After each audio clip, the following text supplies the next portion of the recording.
Sejam muito bem-vindos a mais um episódio aqui no nosso podcast. E hoje é o 11º episódio, mas tem algo muito importante que eu quero falar pra você. E eu mudei mais uma vez o formato. Eu mudei nos últimos 2 episódios o formato, que passou a ser uma conversa aqui descontraída com ensinamentos sobre investimentos, coisas que eu observo no mundo que possa fazer você investir de forma melhor.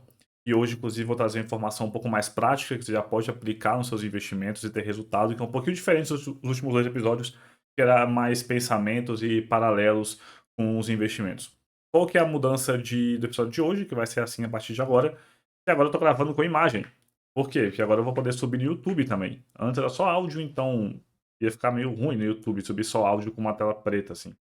Então comecei a gravar um áudio, mas assim, uma coisa que mudou é que eu peguei aqui o webcam do meu notebook, fica no cantinho aqui, fora do monitor externo, e tô me gravando. Nem me arrumei, nem arrumei nada, tá, do jeito que eu tô aqui sentado, é o jeito que vai ser.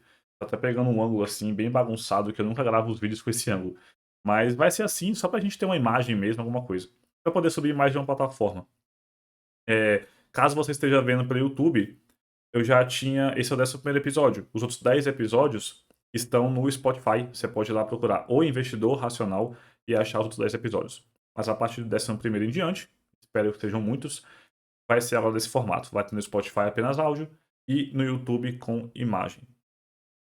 Então vamos lá. Mudei isso aqui, essa pequena mudança. Para quem também está no Spotify e não me conhece no YouTube, procura lá pro JP Azevedo, meu canal do YouTube. Vamos trazer um conteúdo um pouco mais prático hoje. E é o seguinte. Eu trouxe esse conteúdo porque eu acho que é bem interessante e você já pode sair daqui com resultados. Inclusive, já vou aproveitar que tem imagem sendo gravada, eu vou dizer da onde que eu tirei esse conteúdo. Foi desse livro aqui, já pego da estante aqui. O Jeito Peter Lynch de Investir. Esse livro aqui eu recomendo demais, é um livro inacreditável de bom. Ele é muito simples de ler e Peter Lynch é um cara que é genial, um dos maiores investidores de todos os tempos, e ele ensina como que ele aplicava, né, seus investimentos, como que ele fazia, e até fala muito, a conversa é exatamente para investidor comum como nós, né, não profissionais. Então, muita coisa prática. E aí, como que ele observava, assim, os seus investimentos? Eu vou contar uma história primeiro de como que a história dele que me inspirou a contar a minha história. Ele viajava muito, porque como ele era gestor de um grande fundo de investimentos, que já teve mais de 1 bilhão sob suas mãos, né, de investidores, ele viajava muito, ele morava em Boston, ele viajava muito de carro, porque ele gostava de viajar de carro, e ele parava na sede das empresas para poder conversar com os funcionários, os diretores das empresas. Muitas vezes empresas que ele era acionista, ou então que ele tinha interesse em se tornar acionista. E como era um fundo muito grande, e se caso ele fosse comprar ações de uma empresa, ele ia comprar milhões de dólares, as pessoas tinham interesse em conversar com ele, porque era interesse dos donos dos negócios, né? Que houvesse um volume grande de compra, porque isso sempre ajuda a valorizar as ações da empresa. Se tem um gestor muito importante conhecido comprando, abre os olhos de outras pessoas também. Então era interesse deles sempre que o Peter Lynch comprasse as ações das empresas deles. Então eles abriam as portas das empresas para que ele pudesse lá conversar. E aí, olha como interessante, nessas viagens que ele fazia, ele sempre tinha que se hospedar em algum lugar. E aí, quem já leu o livro do Peter, O Jeito Peter Lynch de Investir, já deve estar sabendo o que eu vou falar. Porque essa história é bem famosa dele. E aí ele parava assim nos hotéis das cidades, né, pra poder ficar ali às vezes 1 ou 2 noites, pra ir na sede da empresa e depois continuar sua viagem. Porque os Estados Unidos é bem grande, né, então às vezes as viagens duravam dias. E ele ia parando as viagens, muitas vezes, na viagem de família, sei lá, ele ia pra Flórida pegar uma praia com a família dele. O pessoal, a família dele já sabia que ele ia parar umas 3, 4 vezes no caminho pra visitar empresas que já estavam no caminho. Então, às vezes, a viagem de ida, que poderia durar assim um dia e meio, né? Durava 3, porque ele ficava parando e visitando as empresas. E aí, ele começou a gostar bastante, como ele ficava muito hospedado em muitos hotéis, ele começou a gostar bastante de uma rede de hotéis que chamava La Quinta. Eram hotéis que eram bem simples, aqueles hotéisinhos bem simples americanos, que aqueles motéis, sabe, que eles ficam bem abertos.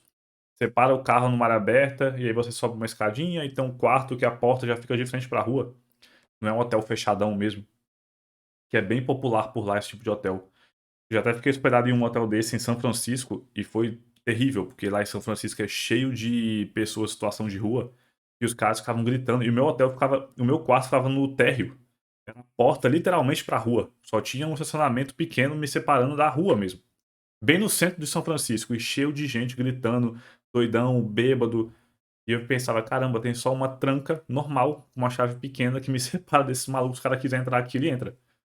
Doideira, mas lá é super comum esse tipo de hotel. E ele começou a gostar muito desses hotéis La Quinta. Ele viu que tinha vários pelo país. Ele estava gostando bastante da hospedagem, da qualidade dos hotéis. Ele via que era bem padronizado dos que ele ficava. E um ponto que interessante que ele observou: esses hotéis, eles não competiam com as grandes redes, como, sei lá, Hilton, as redes grandes de hotéis, sabe? Porque esses hotéis La Quinta ficavam sempre em cidades pequenas e médias dos Estados Unidos e sempre ficavam na região mais, assim, por fora da cidade, não ficava no centro da cidade, ficava na entrada ou saída da cidade, ficava um pouco mais por fora da cidade, cidades pequenas e médias. Então um hotel que pegou um nicho bem específico. E ele começou a observar assim, interessante essa rede de hotéis. E se eu me tornar acionista, né? Ele viu que tinha ações listadas na bolsa daquela rede de hotel.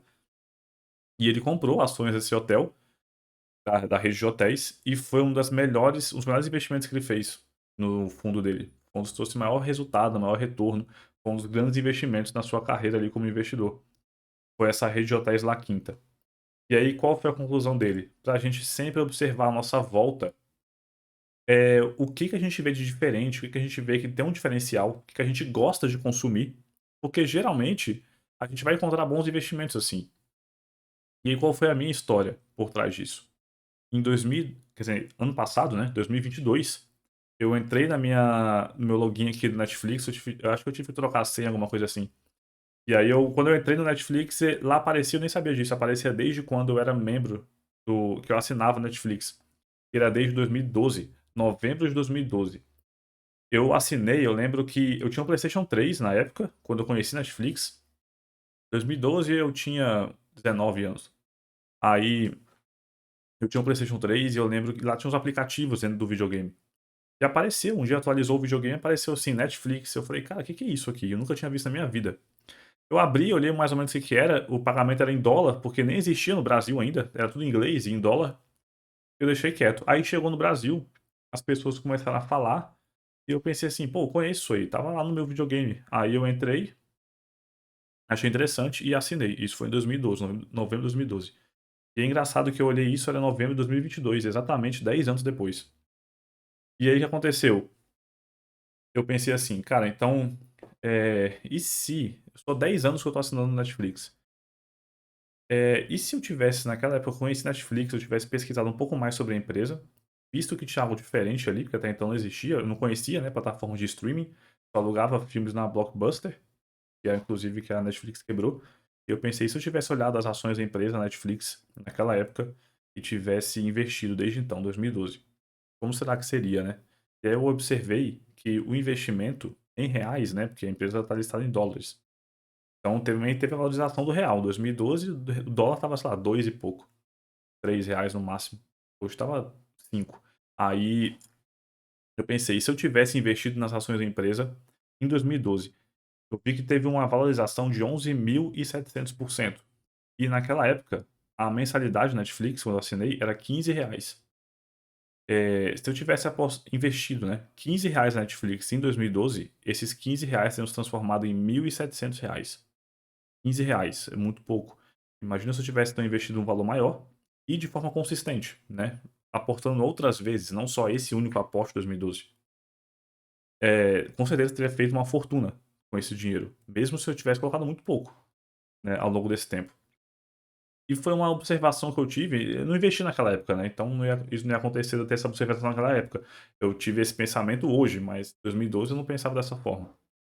Aí eu fiquei pensando, cara, olha só como que a gente pode observar as coisas à nossa volta. Eu achei aquilo interessante, eu vi que era bem diferente de tudo que eu já tinha visto. E se eu tivesse pesquisado um pouco mais sobre aquilo, né, e investido, teria pegado uma bolada com aquelas ações. Só que eu não fiz isso.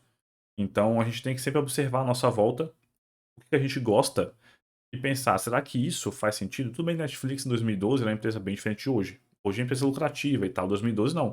É uma empresa que era só uma promessa, ninguém sabia ao certo se ia dar certo como deu hoje em dia. Então, ia ser bem diferente, né?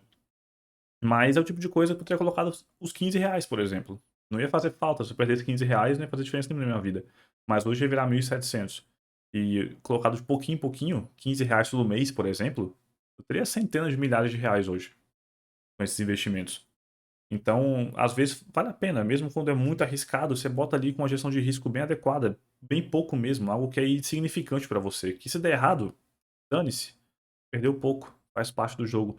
Mas se der certo, faz uma diferença. Se eu tivesse R$ 100.000 a mais do que eu tenho hoje, faria diferença na minha vida. Agora, se eu tivesse investido, sei lá, R$ 300 ao longo desses anos na Netflix e picado em várias apostas ao longo de anos, não ia fazer nenhuma diferença na minha vida se eu perdesse tudo. Se a empresa tivesse dado errado, sabe? Então é assim que a gente tem que pensar. Essa é uma lição. A segunda é que a gente tem que observar as coisas à nossa volta, que ali a gente encontra muitas vezes coisas diferentes, o que a gente gosta de consumir, o que a gente acha interessante, o que a gente vê que tem um diferencial. Tudo isso pode ajudar a gente a achar bons investimentos. Mas tem que tomar cuidado, porque existe um limiar aí. Às vezes você pode cair num viés, que é o quê? Você gosta muito de algo e acha que por isso vai ser um bom investimento. Mas muitas vezes só você tem essa percepção, o mercado como um todo não tem essa percepção. Só você gosta de algo e ninguém mais gosta tanto quanto você, ou é indiferente. E aí você pode cair nessa falácia e se dar mal. Ou então, pode ser que até seja algo bom, mas por algum motivo não vai dar certo. Pode ser que a gestão seja muito ruim, ou foi no momento errado, que aquele produto foi lançado. Tudo que faz sucesso hoje em dia já existiu no passado, mas nasceu na época errada. Sabe quando você deve ter visto na internet uma foto do Gurgel apresentando o carro dele, né? O Gurgel, acho que no programa, sei lá, do Silvio Santos, nos anos 80, que era um carro 100% elétrico. Aí fica uma headline assim: nós matamos nossos empreendedores. Gurgel, nos anos 80, apresentando um carro 100% elétrico, e hoje é o futuro. Não é que a gente matou os empreendedores, é porque ele nasceu com a tecnologia no momento errado. Carro elétrico, na verdade, existe há mais de 100 anos. Existiu primeiro, antes do carro a motor a combustão.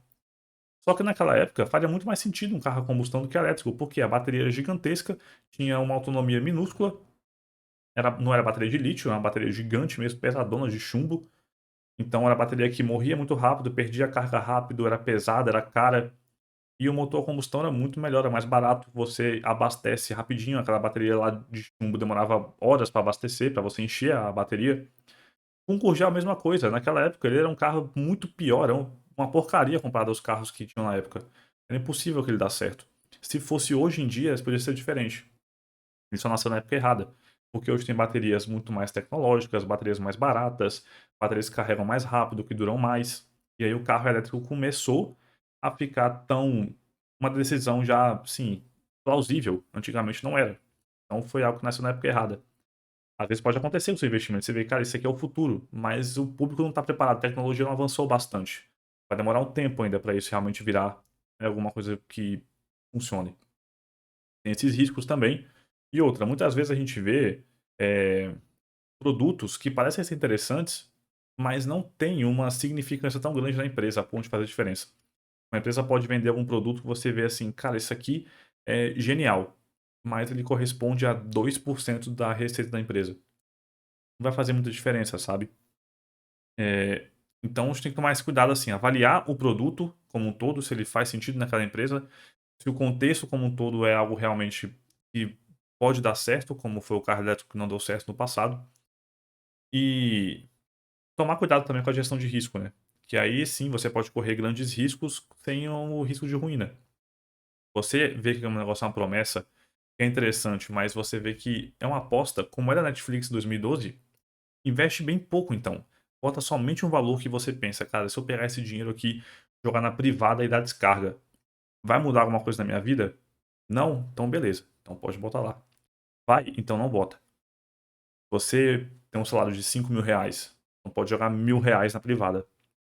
Vai fazer diferença na sua vida. Mas você pode jogar R$ 50 na privada. Isso não vai fazer diferença na sua vida. Certeza que você gasta R$ 50 com um monte de coisa idiota aí, que é somente puro luxo que você gosta. Sabe que não é algo necessário. Esse é um dinheiro que você pode colocar numa empresa que é uma grande promessa de pouco em pouco. Você bota ali de vez em quando.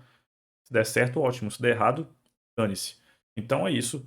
O ensinamento de hoje é uma parte mais prática mesmo, para você botar nos seus investimentos, olhar a sua carta de investimentos se você investe já, né? Como ela está montada, se você está dessa forma com esse pensamento, mas comece a prestar atenção à sua volta, as coisas à sua volta. Se você está vendo que todo mundo está comprando algo, se você está vendo que tal loja ali está com uma tá diferente, você vê que tá algo mais interessante, com produtos melhores, tá com uma visão nova, diferente. Olha as coisas que você gosta à sua volta. Você pode achar bons investimentos aí no meio.